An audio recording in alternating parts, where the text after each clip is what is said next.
인생을 살아가면서 지고 있는 짐들이 있습니다. 사람마다 각기 다릅니다. 무게도 다르게 느껴지겠죠. 그 인생의 짐들을 어떻게 해결하는가, 그리고 이 짐들을 어떻게 굳건히 짊어지고 나아가는가, 인생의 숙제이기도 하고 또 인생이 맞닥뜨린 운명이기도 합니다. 저희 할머니는 전쟁 과부가 되셔서 갑자기 아무것도 의지할 수 없이 13살 난 맏아들과 2살 난 막내딸, 3남 1녀 4자녀를 데리고 삶을 살아가려니 그 인생의 짐이 얼마나 막막한지 알 수 없었다. 그런 말씀들을 저 어렸을 때 종종 하시곤 했습니다. 사고와 사건 때문에 갑자기 짊어져야 되는 짐들이 인생에 있습니다. 태어날 때부터 갖고 있는 육신의 나약함 때문에 짊어진 짐도 있고, 중간에 나타난 육신의 질고 때문에 짊어지는 짐도 있습니다. 사도 바울도 육체의 가시 때문에 그 질문을 어떻게 하면 좀 풀어볼까 하면서 하나님께 3번이나 간절히 간구했는데, 하나님께서는 내 은혜가 네게 족하다라고 말씀하시면서 그 짐을 풀어주지 아니하셨어요. 그러면서 이렇게 말씀하십니다. 너의 약함 속에 나의 강함을 드러내는 통로가 될 것이다 라고. 육신이 짊어지고 있는 짐이 때로는 큰 부담과 인생을 어렵게 만드는 장애가 될 때도 있지만, 그 짐을 통해서 또한 하나님의 은혜를 깨닫고 하나님이 함께 하심을 느끼는 은혜의 통로가 될 수도 있다라고 하나님이 사도 바울을 깨우쳐 주시는 것. 그래도 그 짐은 힘들죠. 육체의 가시가 없어지는 것이 있는 것보다 낫다라고 누구든지 그렇게 이야기를 합니다.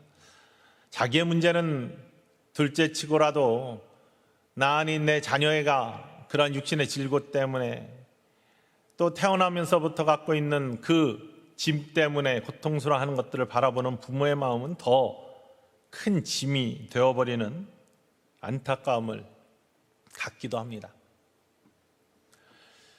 육신이 아무리 열심히 노동을 하고 살아도 그러면 하나님이 좀 풍요롭게 하시고 채워주실지 모르겠다라는 그런 바람이 있음에도 불구하고, 구조적인 문제 때문에, 사약 때문에 그것들을 이루지 못할 때 그 짐이 더욱더 무겁게 느껴지는 그러한 안타까움, 그리고 낭망, 실망들, 이런 것은 정말로 삶을 살아가면서 우리에게 얹혀진 인생의 짐들이 얼마나 고단하고 어려운지 느끼게 하는 모습이 아닐 수가 없습니다. 이럴 때 예수님께서 우리를 이렇게 부르십니다. 수고하고 무거운 짐진 자들아. 수고하고 무거운 짐진 자들아. 그 다음 말씀은 참 매혹적이고 달콤합니다. 다 내게로 오라. 내가 너희를 쉬게 하리라. 오늘 본문 말씀입니다. 마태복음 11장 28절 말씀에 수고하고 무거운 짐진 자들아 다 내게로 오라. 내가 너희를 쉬게 하겠다. 도대체 어떻게 쉬게 해주신다는 말씀인가? 보통 쉼이라고 하면은 노동이 없는 것, 유체적으로 아무 일도 하지 않는 것, 구약의 안식일처럼 아무 일도 하지 않고 노동을 쉬는 것, 이걸 쉰다라고 보통 이야기하는데, 무거운 짐을 지고 있는 자들 다 내게로 오면 내가 쉬게 한다? 아무 일도 안 하게 만들어준다? 그렇다면 뭐가 있어야 되는데 예수님이 돈벼락이라도 우리에게 듬뿍 던져주실까? 여러분, 돈이 많이 생겼으면 좋겠죠. 그래서 아무 일도 안 하고 그냥 먹고 즐기기만 하면 좋겠죠. 그것이 진정한 쉼과 안식이 될 수 있을 것 같습니까? 하루 종일 일 안 하고 TV나 보고 책이나 읽는다고 해서 여러분들의 영혼과 육신의 삶들이 진정한 쉼과 안식과 평안함과 불안과 걱정이 없는 복된 모습을 간직할 수 있을까요? 그런데 그것도 모자라서 예수님께서는 그 다음에 하나를 더 덧붙이십니다. 내가 너희를 쉬게 해준다고 하고서 그러면 뭔가 짐을 덜어주시거나 없애주시거나 이래야 되는데 나의 멍에를 메라 이렇게 말씀하십니다. 아니 내 짐에 예수님의 멍에를 덧붙이라는 겁니다. 나의 멍에를 메라고 이렇게 말씀하십니다. 도대체 무슨 말씀일까요? 사실 오늘 본문 말씀은 마태복음 11장을 자세히 읽어보면 바리새인들에게 집중되어 있는 말씀입니다. 예수님께서 하나님의 은혜와 또 하나님의 사랑을 온전히 깨닫지 못하고 율법의 무거운 짐에 허덕이고 있는 바리새인들, 죄의 짐을 아직도 해결하지 못하고 자기의 노력과 의로 이 죄의 짐과 인생의 문제를 해결하려고 하는 바리새인들에 집중되어 있습니다. 그들에게 수고하고 무거운 짐진 자들, 율법의 짐을 짐진 자들, 죄의 짐을 지고도 아직도 허덕이고 있고 해결하지 못하고 그것을 하나님의 은혜에 맡기지 아니하고 자기의 노력으로 해결하고자 하는 바리새인들에게 수고하고 무거운 짐진 자들아 라고 초대하시지만 그 말씀은 2000년 전에 예수님을 비방하는 바리새인뿐만 아니라 지금도 온전히 하나님의 은혜를 깨닫지 못하고 십자가의 비밀을 깨닫지 못하고 나의 짐을 지고 괴로워하고 흔들고 떨어뜨리려고 하고, 짐을 지고 걸어갈 때 여러분 조심히 걸어가면 그래도 좀 난데 그걸 짊어지고 빨리 벗어버리려고 뛰거나 아니면 이것을 떨어뜨려서 나에게 없애버리려고 몸부림친다고 해서 짐의 무게가 줄어드는 게 아니잖아요. 더 힘들어지잖아요. 이런 삶을 사는 바리새적인 모습을 갖고 있는 인생들에게 예수님께서 말씀하고 계시는 것이죠. 이들은 자기의 짐이 무거운 것들을 바라보면서 왜 나처럼 이렇게 노력으로 말미암아 이 짐을 떨어뜨려 보려고 하고 해결해 보려고 하는 인생이 아니라 더 견고하고 더 자유로운 그러한 영혼들은 왜 저렇게 편해 보이고 또 인생이 안락해 보이지? 라고 하면서 비난하는 모습이 마태복음 11장 오늘 본문 앞에 소개되고 있습니다. 무슨 말씀이냐면 바리새인들이 세례자 요한하고 예수님을 비방합니다. 세례자 요한은 먹지도 않고 마시지도 않는다. 자신들도 금식하고 절제하고 하지만 세례자 요한의 모습은 더 온전하거든요. 자기들은 율법에 나타난 대로 이건 먹으면 되고 먹지 않아야 되고 이날은 먹어도 되고 먹지 않아야 되고 규칙에 따라서 율법에 따라서 그것들을 행하느라고 의무감으로 행하느라고 힘들어서 죽겠는데 세례자 요한을 보니까 자기 스스로 은혜 가운데 안 먹고 안 마시면서 광야의 삶을 살아나가면서 그 모습은 천국의 사람처럼 또 능력의 사람처럼 깊은 영성의 사람으로 사람들에게 감동과 감화를 주는 모습 속에 이들은 세례자 요한을 귀신 들렸다 이렇게 비방을 합니다. 예수님이 많은 사람들과 함께 먹고 마시면서 즐겁게 천국의 잔치를 벌이시자 이들은 저들은 먹고 마시는 일에 너무 열중하네. 먹기를 탐하고 포도주를 즐기는 자, 세리와 죄인의 친구이다. 율법에서 하지 말라는 일을 골라서 하네 라고 하면서 예수님을 비방을 합니다. 왜 그런가? 자기는 짊어지고 있는 짐이 너무 무거워서 스스로 해결할 수 없고 그것 때문에 죄인이 아닌 척하느라고 의로운 척하느라고 힘들어 죽겠는데 저들을 바라보니 아니 율법도 제대로 지키지 않는 것 같은데 왜 저렇게 귀한 모습, 영적으로 깊은 모습, 남과 함께 어울리면서 하나님 나라를 나눈 것 같은 모습들을 가지면서 사람들에게 영향을 끼칠까? 이러한 질투의 마음 아니면 비난의 마음들이 그 마음속에 더 자리하는 것이죠. 이러한 바리새인적 삶을 사는 사람들, 무어인 척, 의로운 척, 죄인이 아닌 척, 겉으로 의로운 척 하면서 사는 그 무거운 짐을 진 자들을 예수님께서는 부르고 계신 거예요. 나에게 다 와라. 내가 너희를 쉬게 하겠다. 그것은 비단 죄의 짐뿐만 아니라 인생의 짐도 마찬가지입니다. 무거운 짐을 지고 살면서도 남한테는 그런 걱정과 근심이 없는 척 하면서 나는 당당하다, 나는 의롭다, 나는 온전하다 이렇게 자기를 과장하며 포장하며 삶을 살고 있는 체면에 집착하고 있는 우리들의 삶 속에 예수님께서는 지쳐있는 우리들의 영혼을 부르시고 계신 거예요. 수고하고 무거운 짐진 자들아. 우리 어렸을 때는 찬송을 부르며 참 즐거운 찬송을 기쁘게 부른 기억들이 있었습니다. 어떤 찬송이 생각났냐면은 어린 찬송 예전에 함께 있었던 565장 예수께로 가면이라는 그러한 찬송입니다. 예수님이 수고하고 무거운 짐진 자들 다 내게로 오라 했는데 내게로 오라라고 예수님이 부르시면 우리는 가면 되는 거잖아요. 예수께로 가면 되는데 이 간다는 것이 어려워요. 가는 길이 그다지 만만치가 않습니다. 쉽게 갈 수 있을 것 같은데 가지지가 않습니다. 그런데 어린이들은 즐겁게 가는 모습을 갖고 또 찬송을 하면서 이것이 공감이 되고 기뻤던 기억이 났습니다. 예수께로 가면 나는 기뻐요. 걱정 근심 없고 정말 즐거워. 예수께로 가면 나는 기뻐요. 나와 같은 아이 부르셨어요. 우리 예수님이 나와 같은 아이 부르셨어요 할 때 어렸을 때 기억이 그런 거예요. 야, 예수님이 나도 부르셨네, 나도 이 자리에 있게 하셨네, 정말 좋다. 찬송하면서 정말 즐거웠던 것 같아요.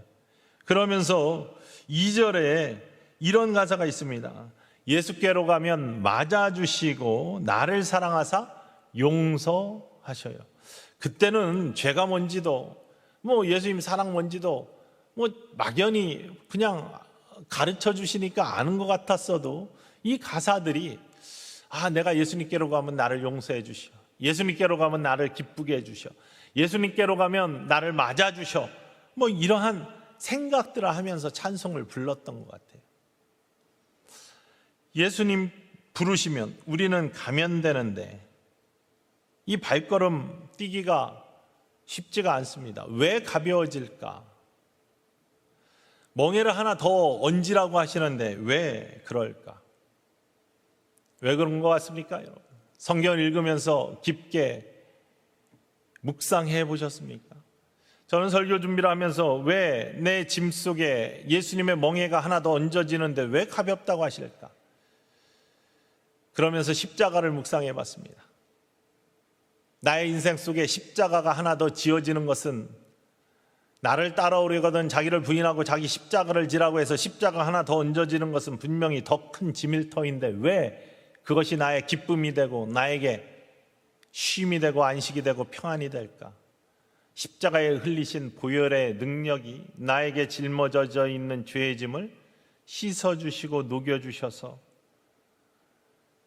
그 십자가의 은혜 때문에 나의 십자가의 무게보다 더 무거운 죄의 무게가 사라지게 하시는 은혜가 있기 때문에 나에게 짊어져 있는 인생의 무게들에 예수님의 멍에가 짊어지는 것이 무게가 더 더해지는 것이 아니라 율법과 의의 무게에 은혜의 멍에가 짊어짐으로 말미암아 자기의 의와 자기의 노력의 멍에가 아닌 하나님이 주시는 은혜의 멍에가 짊어짐으로 말미암아 그 은혜가 우리의 짐들을 녹여주시고 풀어주시고 가볍게 하시는 십자가는 신비 아닙니까? 보혈의 능력은 신비 아닙니까? 우리의 죄를 어떻게 씻겨주십니까?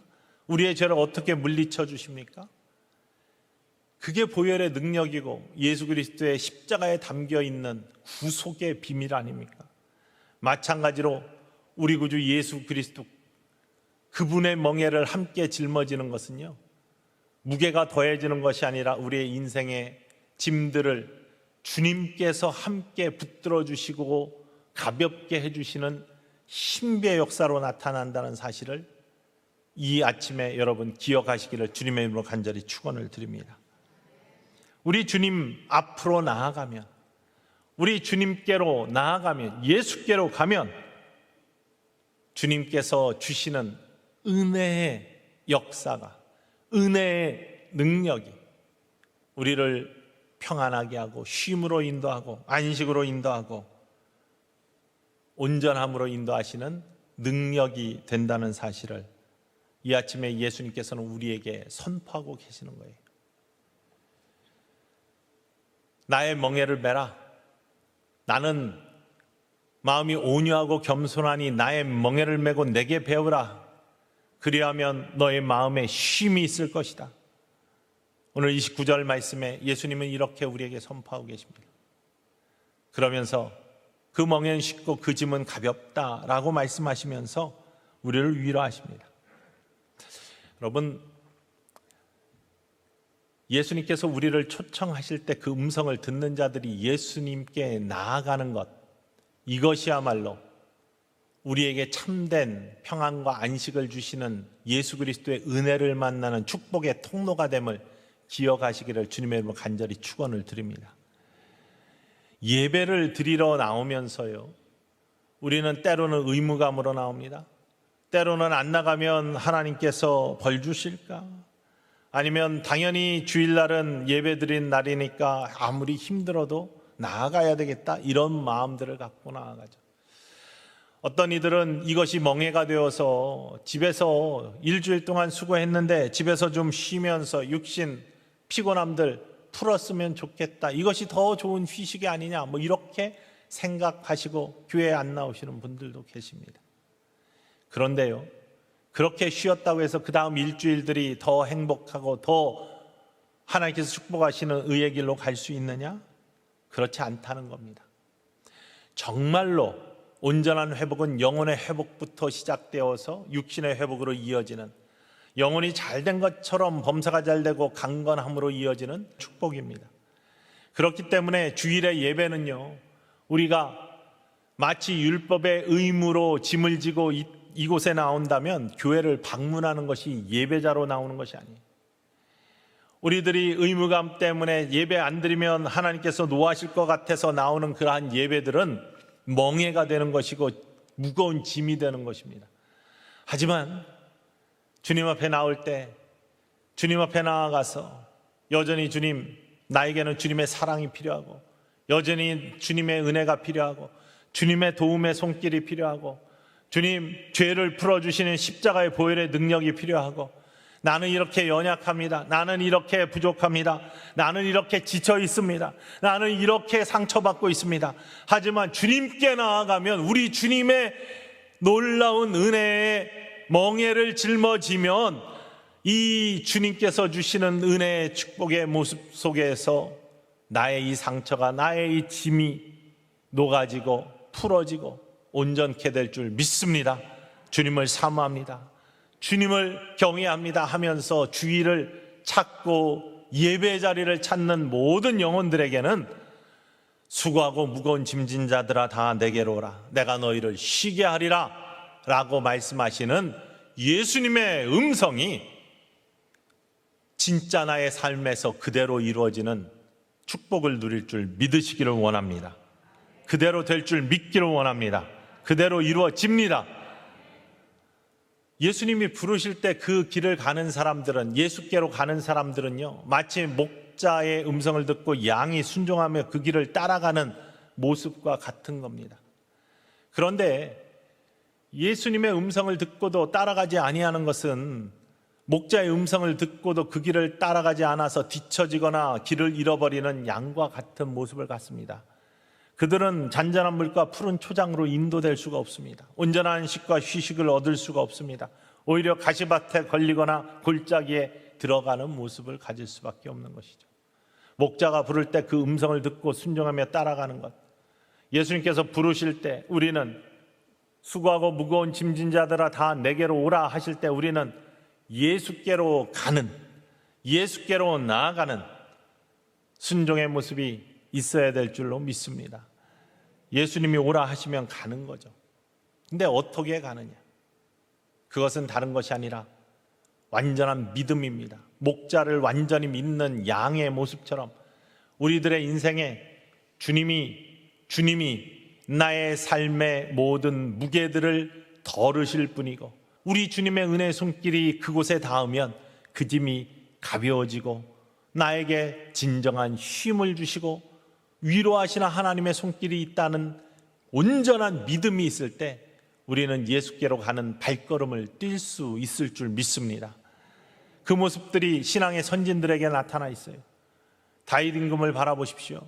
그가 얼마나 많은 인생의 짐을 지고 살았습니까? 쫓기며 생명을 위협받는 인생의 짐을 지고 살았습니다.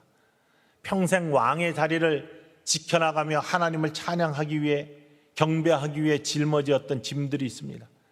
또한 자기의 죄 때문에 백성들이 당하고 자기의 가족의 희생이 있었던 짐들을 짊어지고 살았습니다. 그런데요, 그럼에도 불구하고 그는 그런 가운데서도 회개하면서 그의 죄의 짐을 하나님의 은혜 가운데 씻어버리고 뿐만 아니라 그의 짐들을 가볍게 하시는 하나님의 은혜 가운데 수많은 찬송의 시들을 썼습니다. 시편 139편 8절 말씀에 보면은 하나님이 얼마나 그 자신을 사랑하시고 그를 쉼과 평안함으로 인도하시는지에 대해서 고백하고 있는데, 그 중에서 이러한 고백을 합니다. 우리 함께 읽어볼까요? 내가 하늘에 올라갈지라도 거기 계시며 스올에 내 자리를 펼지라도 거기 계시니이다. 하늘에 올라가도 하나님 거기 계시고, 스올 지옥에 내려가도요, 그 침상을 거기에 펴도, 내가 지옥에서 잠을 자도 그곳에 하나님이 계시기 때문에 나는 평안하다, 이렇게 고백하고 있는 겁니다. 여러분, 진정한 쉼이라는 것이 자리가 옮겨지는 것이 아니라, 짐이 내려지는 것이 아니라 어느 곳에 누구와 함께 있는 것이 중요하다는 것이죠.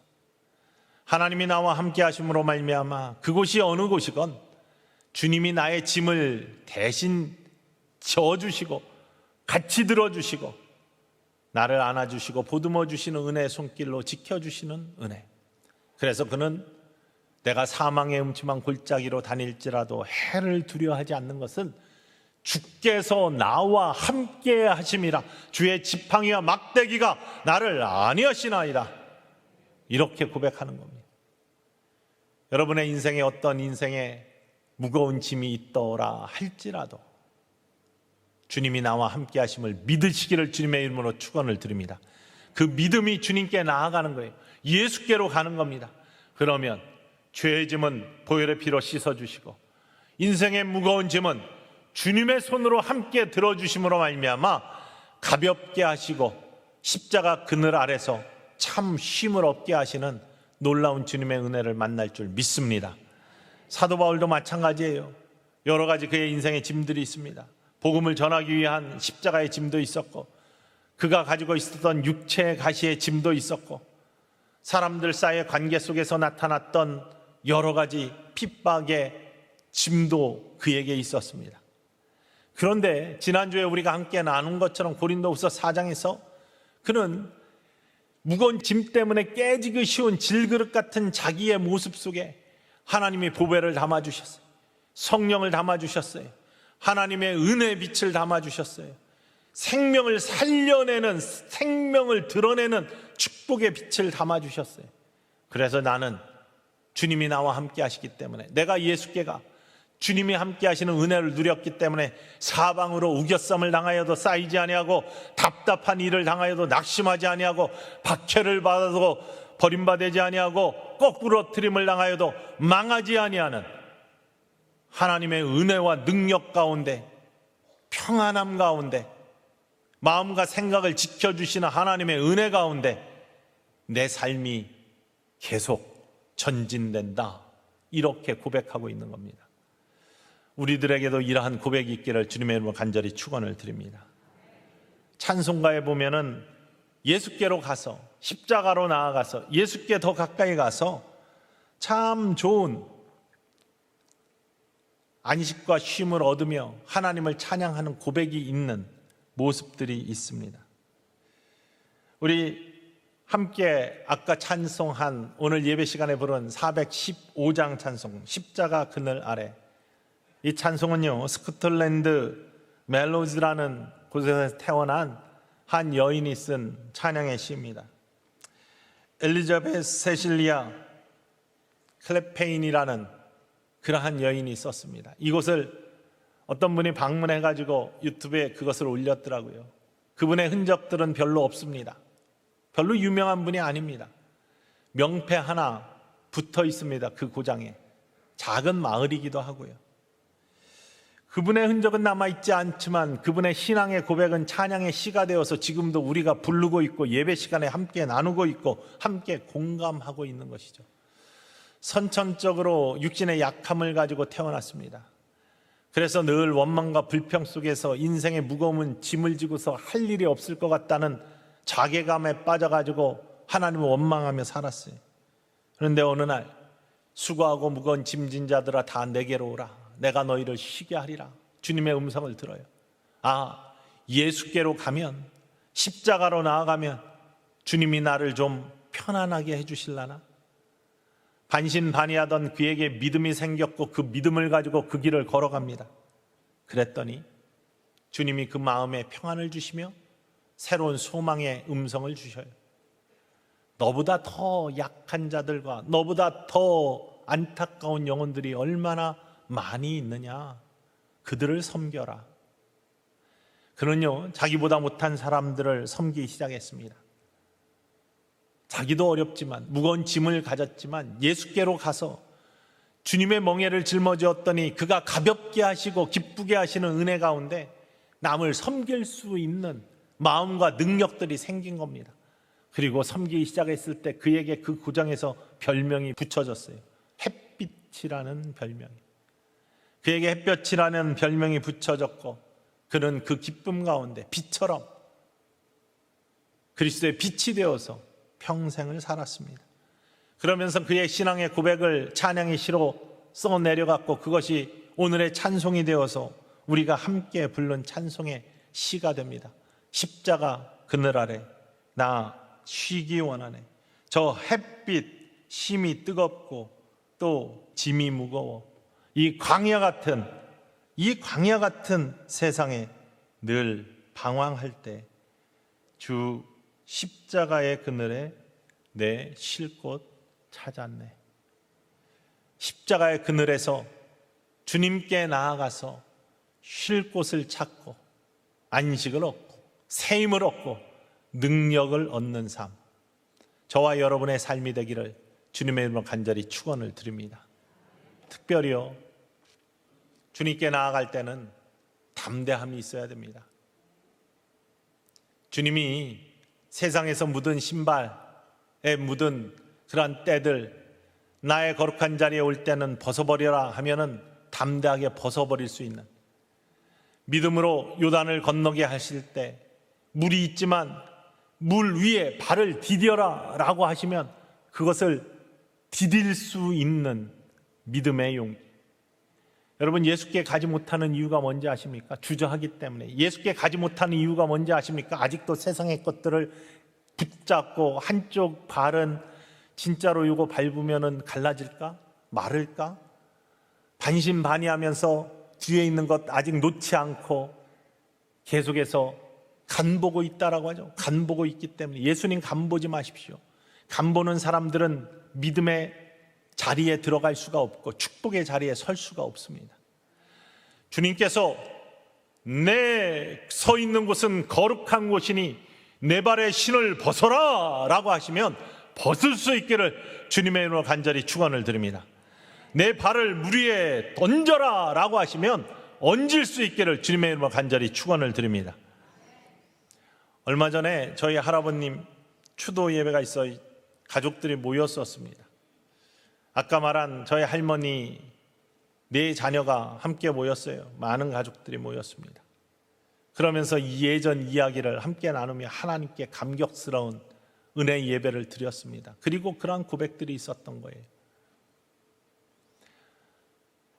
네 남매를 단칸방에 이제 들여놓고 할머니께서 인생의 짐이 너무 무거워졌으니 어찌할 수 없어가지고 낭망하고 헤매고 있을 때 예산이 고향이시라 예산에서 자리를 잡고 예산제일감리교회 옆쪽에 이제 단칸방에 살기 시작했는데 그 옆에 북에서 피난 내려오신 장로님 부부가 살았답니다.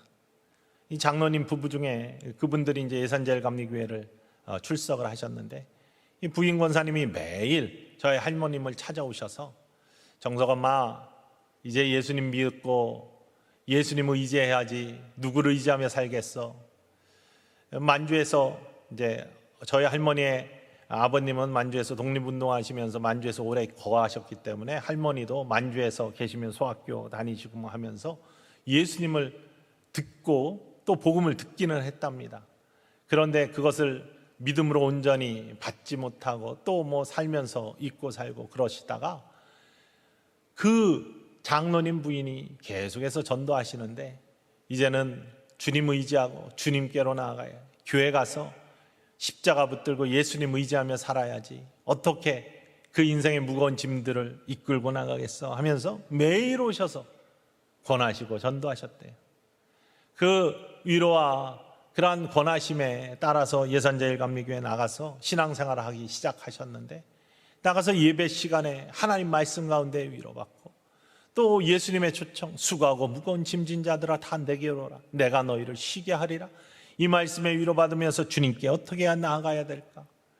새벽에 기도의 자리를 지켜 주님께 가까이 나아갈 수 있다니 새벽에 기도의 자리를 지키시기 시작했고 예배를 사모하면 주님께 나아갈 수 있다고 하니 예배의 자리를 사모하면서 예배의 자리에 나가셨고 그랬더니 정말로 하나님께서 안식을 주시고 쉼을 주시며 용기를 주시고 위로하시며 인생의 무거운 짐들을 가볍게 하시고 그 길을 나아갈 수 있게 해주셔서 어려운 삶이었지만 그곳에서 자녀들과 함께 그 어려움들을 이겨나가기 시작했고 지금의 우리의 가정들이 이루어지게 된 축복의 모습을 하나님께서 허락하셨다라는 고백과 함께 하나님께 예배를 다시 드리는 시간이 되었다는 사실이죠.